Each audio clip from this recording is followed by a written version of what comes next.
বাংলাদেশ এখন ভূমিকম্পের স্বাভাবিক সময়চক্রের গভীরে ঢুকে পড়েছে। বিশেষজ্ঞদের বিশ্লেষণ বলছে, যেসব এলাকায় গভীর ভূচ্যুতি থাকে সেখানে 200 থেকে 250 বছরের ব্যবধানে বড় ভূমিকম্প ফিরে আসে। ঢাকা বিশ্ববিদ্যালয়ের পর্যবেক্ষণ অনুযায়ী গত 485 বছরে বাংলাদেশে মাত্র 6টি ভূমিকম্প রেকর্ড হলেও গত 12 বছরে এই সংখ্যা বেড়ে দাঁড়িয়েছে 10-এ।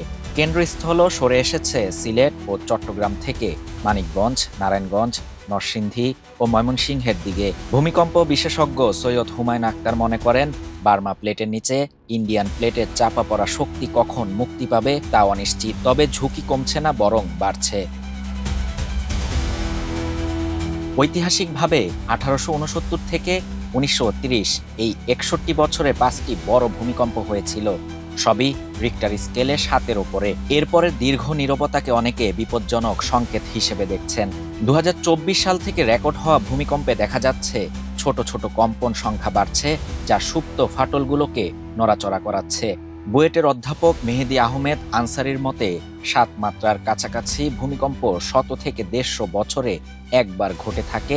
বাংলাদেশ এখন সেই চক্রের দোরগোড়ায়। ঢাকার 25% ভবন ভূমিকম্প সহনশীল নয়।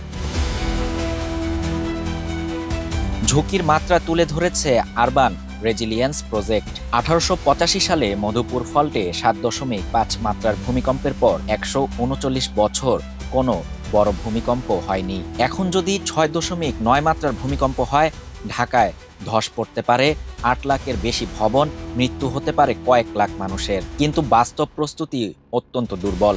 ঢাকার 6 লাখ ভবনের 2/3 নিয়ম মানে না। বিল্ডিং কোড কার্যত অকার্যকর।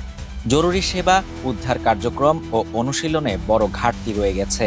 ঝুঁকিপূর্ণ 3200 ভবনের তালিকা তৈরি হলেও কার্যকর উদ্যোগ নেই। নগর পরিকল্পনাতেও ভয়াবহ ত্রুটি।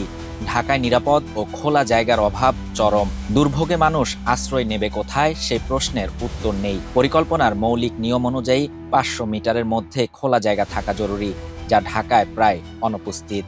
সামগ্রিকভাবে বলা যায়, ভূমিকম্পের ঝুঁকি বাড়ছে কিন্তু প্রস্তুতি বাড়ছে না। এই অনৈক্য বাংলাদেশের জন্য সবচেয়ে বড় বিপদ। শাহরিয়ার শাফাত, বাংলা নিউজ 24।